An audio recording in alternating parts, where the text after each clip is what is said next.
दोस्तों नमस्कार।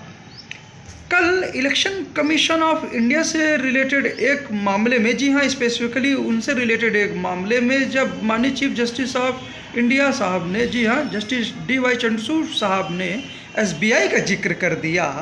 और उन्होंने पूछ लिया क्या बोलते जो हमने ऑर्डर दिया था, तो वहाँ पे बॉन्ड नंबर्स नहीं है, यूनिक बॉन्ड नंबर्स नहीं है। तो इस संबंध में जब उन्होंने पूछ लिया तो कहीं ना कहीं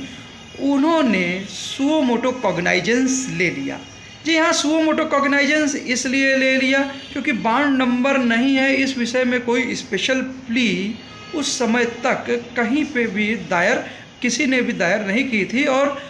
इलेक्टोरल बॉन्ड से रिलेटेड जो वरिष्ठ अधिवक्तागण थे, खासकर प्रशांत भूषण जी और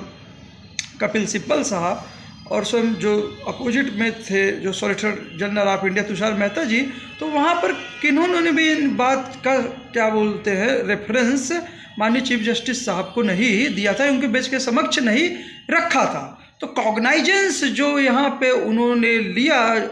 CJI साहब ने, वो जो उनके आर्डर में तामील नहीं हुआ कि बॉन्ड नंबर क्यों नहीं दिया गया, उसका भी लिया। प्लस कहीं ना कहीं ये शामिल ये बॉन्ड नंबर नहीं था, तो इनकी जानकारी कहीं ना कहीं से उन्होंने स्वयं जो है वो मीडिया जो है, मीडिया में जो रिपोर्ट्स आ रही है उसका भी कॉग्नाइजेंस ले लिया। और यही नहीं, जो एक मीडिया में रिपोर्ट्स चल रही है कि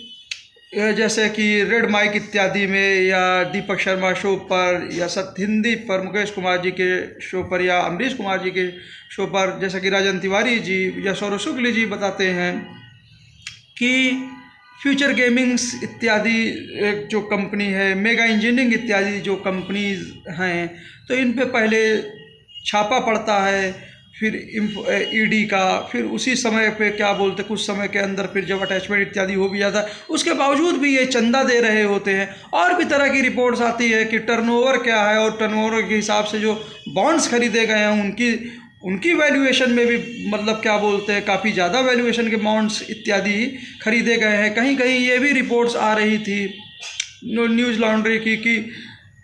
कि छापा जब पड़ता है तो फिर क्या बोलते हैं तब भी चंदा दिया जाता है, और चंदा देने के बाद क्या बोलते हैं फिर उनको टेंडर भी मिल जाया जाता है। तो इन पूरी लीड में जो सबसे इम्पोर्टेंट चीज़ जो छुप रही थी वो वास्तव में कि किनको चंदा कंपनी ने वास्तव में दिया या मेजर पोर्शन किसको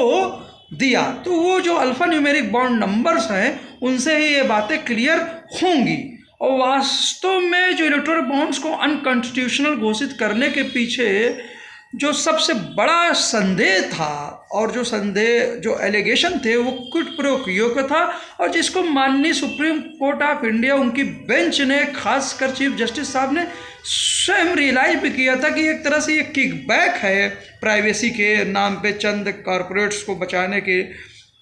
आइडेंटिटी ना आने के नाम पे, और कहीं ना कहीं इससे क्विड प्रो क्वो के भी चीज़ें हो सकती हैं। तो कहीं ना कहीं उन चीज़ों का भी फिर से रिकॉग्नाइजेंस,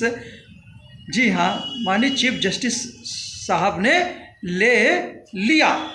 तो यहाँ पर हमको इस जो कल नोटिस जारी हुई है उसको ब्रॉडर पर्सपेक्टिव में देखना चाहिए। हम देखते हैं कि आए दिन आम पब्लिक के विरुद्ध नोटिसेस, शॉर्ट नोटिसेस जारी हो जाती है, और क्या बोलते हैं 3 दिन में सारे दस्तावेज मान लिए जाते हैं वर्किंग डेज में, वरना उन पे कार्रवाइयाँ हो जाती हैं, सब कुछ हो जाता है। और यहाँ पर बार बार जो सबसे प्रोफेशनल संस्था है, इंडिया की सबसे बड़ा बैंक, जिन पे देश को नाज है, पूरा विश्व इसके प्रोफेशनलिज्म को समझता है, वो बार बार जो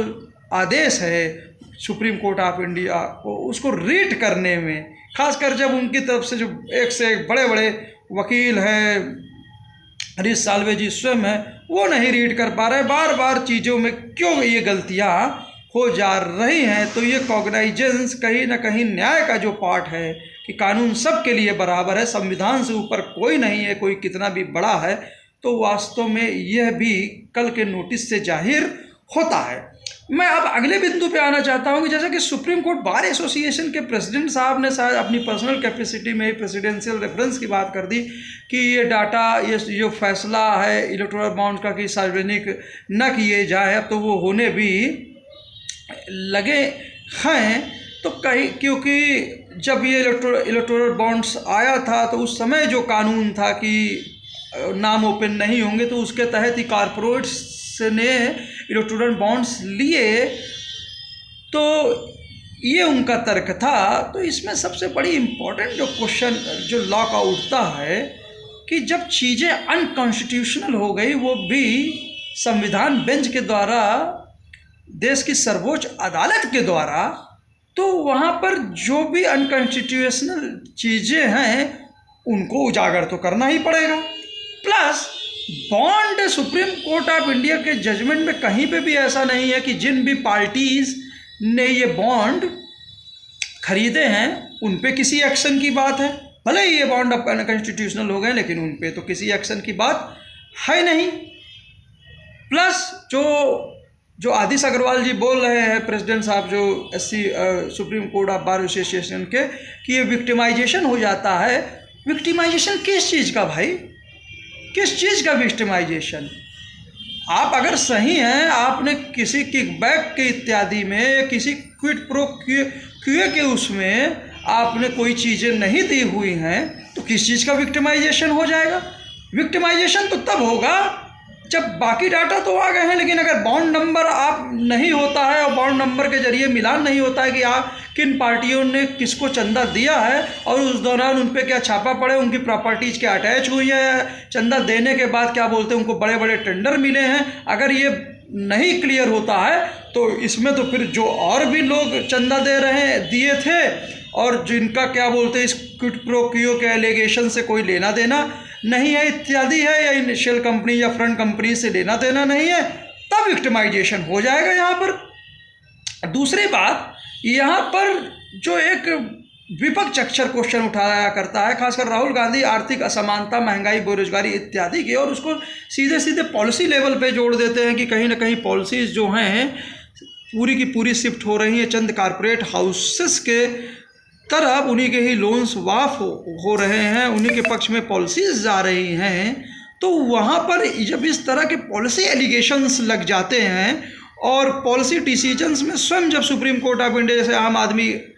पार्टी के केस में इन्फोर्समेंट डायरेक्टरेट की प्ली पर खुद सुप्रीम कोर्ट ऑफ इंडिया जैसे डॉक्टर संजीव खन्ना की जो जस्टिस संजीव खन्ना की जो बेंच थी, उन जो पूरी छूट ईडी को दे रखी है, पॉलिसी मैटर्स के करप्शंस को भी जांच कर रही होती है, तो इन मैटर्स में तब फिर अब यहाँ पर जब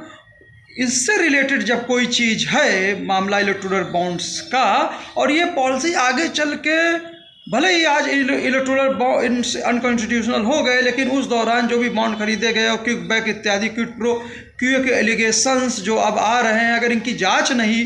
होगी, ये चीज़ें सामने नहीं आएंगी और इनके पॉलिसी इफ़ेक्ट्स जो पॉलिसी के कारण जो आगे इफ़ेक्ट हो सकते हैं या हो ही रहे हैं और बहुत तक हम उनको क्योर भी नहीं कर पाएंगे, जो अनकॉन्स्टिट्यूशनल इलेक्टोरल बॉन्ड्स के कारण ऐसा हुआ, तो अगर ये सब चीज़ें सामने नहीं आएंगी, इन्वेस्टिगेशन नहीं होगा, तो डैमेज जो हो सकता है नेशनल इंटरेस्ट को हो सकता है, भारत की इकॉनमी को हो सकता है, आम जनता को हो सकता है, जो वास्तव में सरकार चुनती हैं उनके राइट्स को हो सकता है, राइट टू नो को हो सकता है, अदर फंडामेंटल राइट्स को हो सकता है, केवल चंद लोगों की प्राइवेसी के नाम पर। तो यहाँ पर क्या बोलते हैं, कोई जो उनका तर्क है एक्स फैक्टो वाला, वो कहीं पे भी बैठता नहीं है और बहुत ही केयरफुल डिसीजन से ही अनकॉन्स्टिट्यूशनल ही घोषित नहीं किया, बल्कि इसके जो बैड इफ़ेक्ट्स आगे समाज में पड़ सकते हैं या पड़ ही रहे हैं और क्योर नहीं हो सकते, उनको कम से कम मिनिमाइज करने के लिए ही सारे डाटा, जितनी भी अनकॉन्स्टिट्यूशनलिटी हुई है, ऑल डाटा सार्वजनिक करने के लिए माननीय बेंच ने इसको ऑर्डर दिया। तो इसको रीड करने में और इस पर तत्परता से काम करने पे कोई भी देरी नहीं होनी चाहिए। स्वयं जब चीफ जस्टिस साहब ने पिछली सुनवाई में ही पूछ लिया कि आपने 20-25 दिनों में कितने % क्या बोलते हैं मिलान किया, जबकि मिलान की उन्होंने बात ही नहीं की थी। तो जब इतनी सीरियस बात है, जब वो इतनी गंभीरता से वो ले रहे हैं, करप्शन के खिलाफ इतनी गंभीरता से माननीय कोर्ट हमेशा से रही है, हमेशा इन्फोर्समेंट डायरेक्टरेट इत्यादि संस्थाओं को सपोर्ट किया है, गवर्नमेंट को भी सपोर्ट किया है, तो आज क्यों क्या बोलते हैं SBI जो स्वयं गवर्नमेंट के अंदर काम करती है, क्यों आनाकानी इत्यादि चीज़ों को बार बार जो जजमेंट को पढ़ने में, रीड करने में वो पीछे हट रही है। तो नोटिस तो जारी होनी ही थी, और बॉन्ड का कि बॉन्ड नंबर आपने नहीं दिया जो सबसे ज़रूरी एलिमेंट था, तो चीफ जस्टिस साहब ने उसका ही नहीं संज्ञान लिया है कहीं ना कहीं। जो आगे इससे क्विड प्रो क्यो अगर जो भी हो इस्टेब्लिश हो, तो अब यही जिम्मेदारी होती है जो वास्तव में इन्फोर्समेंट डायरेक्टरेट है, डायरेक्टरेट ऑफ रेवेन्यू इंटेलिजेंस हैं, या दूसरे सीबीआई हैं, इनका आईटी हैं, या जो फाइनेंस मिनिस्ट्री की जांच टीमें हैं, वो सब क्या बोलते हैं, अब बॉन्ड नंबर इशू होने के बाद इन पूरी चीज़ों को इसमें देखें कि कब उन पे छापे पड़ते हैं, कब वो चंदा देते हैं, कब प्रॉपर्टी अटैच है उसके बाद भी देते हैं, कितना टर्नओवर था उसके बाद भी कितने बड़े बड़े चंदे दे रहे हैं, और किन पार्टीज को दे रहे हैं। क्या वो पार्टी स्वयं सत्ताधारी दर या पावर सेंटर से कहीं ना कहीं रिलेट है? क्या फ्रंट कंपनीज के सहारे तो नहीं है? क्या बाहर से भी पैसा तो नहीं आ रहा है जिससे हमारे नेशनल इंटरेस्ट और सिक्योरिटीज़ क्या बोलते हैं, प्राइवेटाइजेशन के युग में जब डिफेंस से लेकर पोर्ट से लेकर हर एक चीज़ों में प्राइवेट सेक्टर आ रहा है और उसमें बाहर के लोग पैसा लगा रहे हैं एफडीआई एफआईआई के जरिए, तो क्या ये सब तो नहीं प्रभावित हो रहे हैं? तो वास्तव में जैसे ही बॉन्ड नंबर्स आए, ये जल्द से जल्द इनका मिलान कर कर इन्फोर्समेंट डायरेक्टरेट को खास तौर से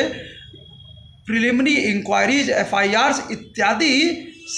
करनी चाहिए जहां उनको हो। अगर ना मिले कुछ तो कोई बात नहीं, अगर मिलता है और जो भी कंपनीज इन्वॉल्व हैं, जो भी इसमें इन्वॉल्व हैं, चाहे क्रिमिनल कॉन्स्पिरेसी से रिलेटेड हो या ब्लैक मनी से रिलेटेड हो, मनी लॉन्ड्रिंग से रिलेटेड हो, भ्रष्टाचार से रिलेटेड हो, या चीज़ों को अगेंस्ट लॉ जाने में अनकॉन्स्टिट्यूशनलिटीज, तो सब में जांच होनी चाहिए,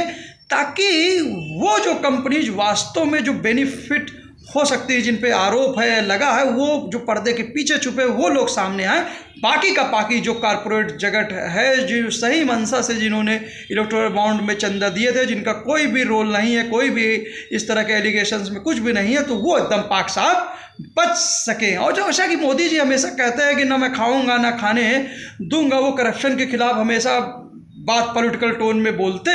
रहते हैं, तो उनको स्वयं भी अगर क्या बोलते हैं, स्वयं उनके पार्टीज को भी इस तरह के संबंधित पार्टी से अगर बड़े बड़े चंदे मिले, अगर बॉन्ड नंबर के बाद ऐसा कुछ आता है, तो वो को स्वयं उनको अपनी पार्टीज को भी क्या बोलते हैं इन्वेस्टिगेशन के दायरे में रखना चाहिए। इलेक्शन का समय है, यही इससे बड़ा रोल मॉडल नहीं हो सकता। और जो विपक्ष आरोप लगाता है कि पॉलिसी चेंजेस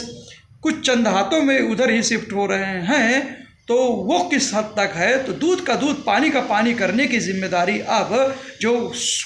कथित तौर से इंडिपेंडेंट कहे जाने वाली, वास्तव में अगर वो हैं हमारी इन्वेस्टिगेटिंग प्रीमियर इन्वेस्टिगेशन एजेंसीज, जिनको पूरी फ्रीडम माननीय सुप्रीम कोर्ट ऑफ इंडिया हमेशा देता आया है और रहेगा, तो अब अधिकारियों को डिसीजन लेना है कि देश इसमें तेजी से कार्रवाई